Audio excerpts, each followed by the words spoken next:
Shalom, salam sejahtera bagi kita semua. Bapak, Ibu, saudara-saudari yang dikasihi dalam Tuhan Yesus Kristus, dimanapun kita berada saat ini, semoga kita semua dalam keadaan yang sehat dan bersukacita. Mari kita bersama-sama merenungkan kebenaran firman Tuhan dari Injil Matius pasal 18 ayatnya yang ke-21 sampai yang ke-35. Namun saya akan membacakan ayatnya yang ke-21 dan 22 dengan judul perikop perumpamaan tentang pengampunan. Kemudian datanglah Petrus dan berkata kepada Yesus, "Tuhan, sampai berapa kali aku harus mengampuni saudaraku jika ia berbuat dosa terhadap aku? Sampai 7 kali?" Yesus berkata kepadanya, "Bukan. Aku berkata kepadamu, bukan sampai 7 kali, melainkan sampai 70 kali 7 kali. Yang berbahagia ialah mereka yang mendengarkan firman Allah dan yang memeliharanya." Amin. Bapak, Ibu, Saudara yang dikasihi dalam Tuhan Yesus Kristus, firman Tuhan ini berbicara tentang mengampuni. Di mana Petrus bertanya kepada Yesus berapa kali ia harus mengampuni. Dan mungkin pertanyaan yang diajukan oleh Petrus ini juga adalah pertanyaan kita ketika kita merasa tersakiti. Berapa kali saya harus mengampuni? Nah, Tuhan Yesus menyampaikan mengampuni harus sampai 70 kali 7 kali. Yang berarti bahwa Tuhan Yesus ingin mengatakan bahwa pengampunan itu tidak ada batasnya. Pengampunan itu tidak terhingga. Dan bagi semua orang yang percaya kepadanya, tidak boleh bosan untuk mengampuni orang yang sudah berbuat salah. Nah, karena itu melalui firman Tuhan ini Tuhan Yesus mengatakan bahwa ketika kita mengampuni orang lain, maka kita tidak perlu menghitung atau mengingat-ingat lagi kesalahan itu, karena pengampunan itu tidak ada batasnya, karena pengampunan itu tidak terhingga. Pengampunan adalah sebuah keputusan untuk melupakan dan tidak mengingat-ingat lagi kesalahan yang diperbuat oleh sesama kita.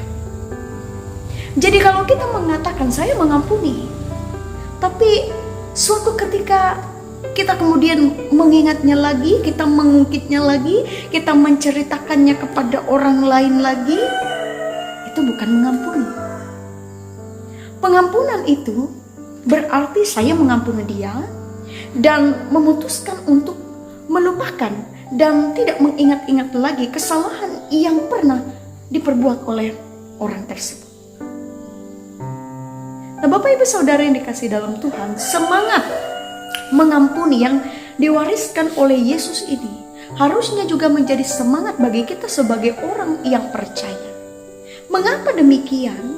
Karena kalau kita mendapatkan pengampunan dari Tuhan dengan cuma-cuma, maka sudah sepantasnya dan sudah selayaknya sebagai orang yang percaya, kita harus membangun semangat pengampunan bagi orang lain.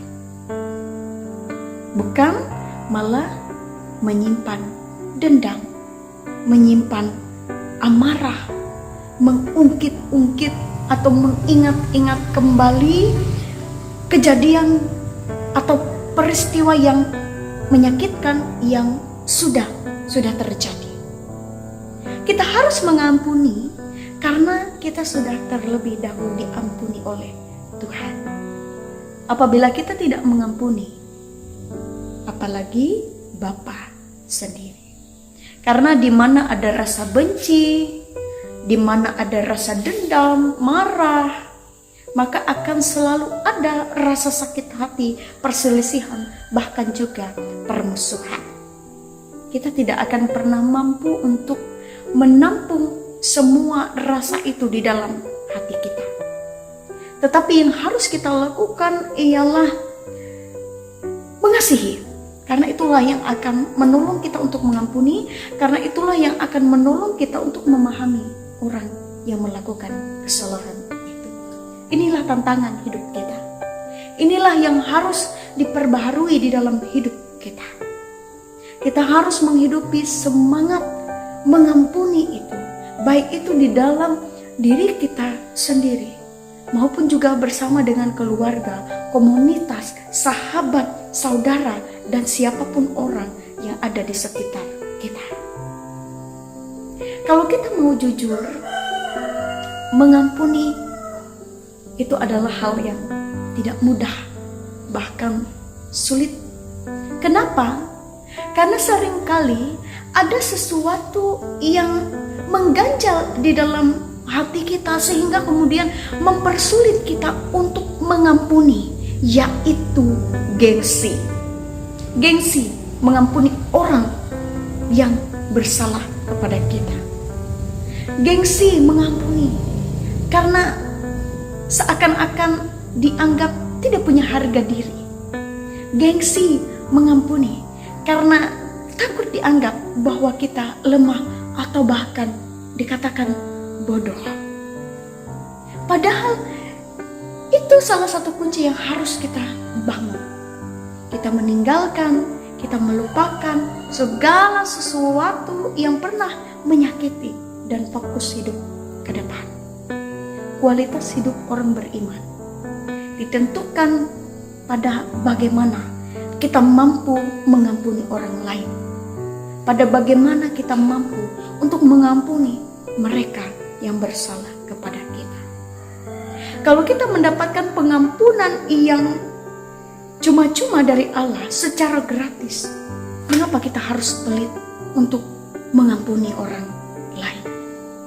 Kita juga bukanlah manusia yang sempurna yang tidak pernah bersalah. Kita adalah manusia yang sering bersalah. Karena itu inilah saatnya bagi kita untuk tidak pernah berhenti mengampuni.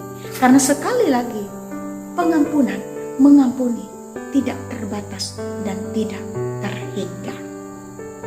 Bapak ibu saudara yang dikasihi dalam Tuhan, melalui firman Tuhan ini, dua hal yang dapat kita renungkan.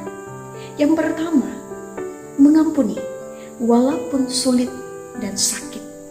Apalagi ketika kita harus mengampuni orang yang sudah mengkhianati kesetiaan dan kepercayaan kita. Ketika kita mengampuni orang yang sudah menfitnah kita padahal kita sudah sangat baik kepadanya. Ketika kita mengampuni orang yang sudah mencuri apa yang kita miliki. Ketika kita mengampuni orang yang sudah menghancurkan apa yang sudah kita bangun dengan susah payah. Tapi jika Tuhan mengajarkan dan memberi teladan untuk mengampuni, mengapa kita harus menolak dan tidak mau melakukannya? Yang kedua, ketika Tuhan Yesus meminta kita untuk mengampuni, ini menjadi cara Tuhan untuk mengajar kita bahwa kita harus memberi kesempatan bagi orang lain untuk memperbaiki dirinya.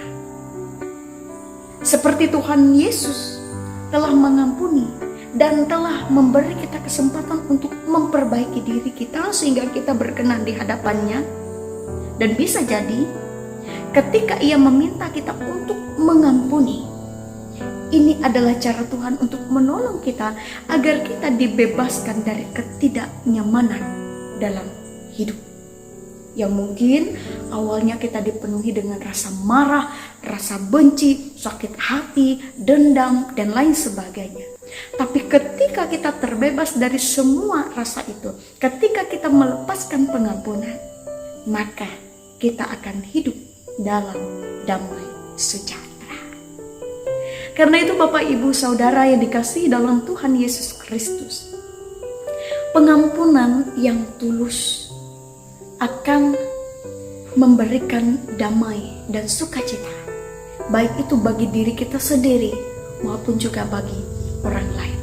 Karena itu, jika kita ingin mewujudkan pengampunan Tuhan, hendaklah setiap kita menjadikan sebuah keputusan untuk mengampuni dengan tulus dan berani melupakan segala sesuatu, pengalaman-pengalaman pahit itu, dan meyakini bahwa pengampunan yang tulus memberi berkat dan sukacita bagi diri kita dan bagi orang lain. Bukan tentang berapa kali kita mengampuni, tapi bagaimana kita mau memutuskan untuk mengampuni. Karena Tuhan sudah memberikan teladan bagi kita bahwa mengampuni itu adalah sesuatu yang tidak terbatas, hal yang tidak terhingga. Karena itu pertanyaannya bagi kita, maukah kita mengampuni? Mari kita menjawabnya dalam kehidupan kita masing-masing. Tuhan Yesus memberkati kita melalui firman-Nya. Amin. Shalom.